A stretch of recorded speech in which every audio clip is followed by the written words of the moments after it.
vous travaillez avec quel type de personnes? Ce métier-là peut s'adapter autant pour les particuliers que pour les professionnels. C'est vrai que c'est plus connu pour les particuliers et surtout les femmes. Les plus grandes demandes, c'est sur les dressings, la cuisine. Dans le domaine plutôt professionnel, moi j'ai eu des demandes par exemple pour des réserves d'instituts.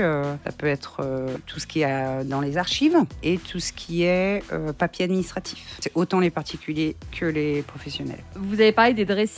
Est-ce qu'il faut vraiment faire un turnover dans ces placards? Premier conseil déjà pour la saison hivernale. Premier conseil, si on a la possibilité par rapport à la taille de son dressing, moi je déconseille de séparer été-hiver. Parce que en intersaison, ça devient plus compliqué et rien n'empêche de pouvoir mixer des choses, un t-shirt avec un gilet par exemple. Chose que si on coupe le dressing en deux, il y a moins de possibilités. La première chose qu'on fait déjà, c'est on sort tout et on catégorise. On va mettre tout ce qui est t-shirt manches courtes ensemble, chemise, etc. Et là, on va se rendre compte qu'on a 4 pantalons noirs et 6 chemises blanches.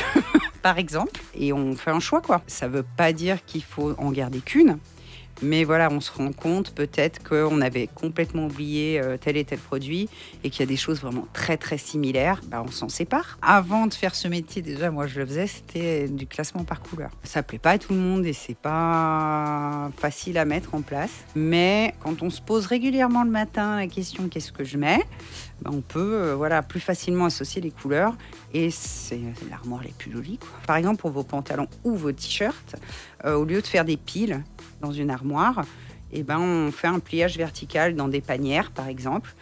La panière sert un peu de tiroir, si on n'a pas de tiroir. Et ça permet aussi d'utiliser toute la profondeur du placard. Qu'est-ce que ça apporte finalement d'être plus organisé? Alors, un gain de temps, ça c'est sûr, que ce soit donc le matin ou après les machines. Et puis, au niveau personnel, dans la tête aussi, on voit réellement ce qu'on possède. Ça ne veut pas dire qu'on va plus faire de shopping, mais voilà, on est plus conscient de ce qu'on a et on en profite.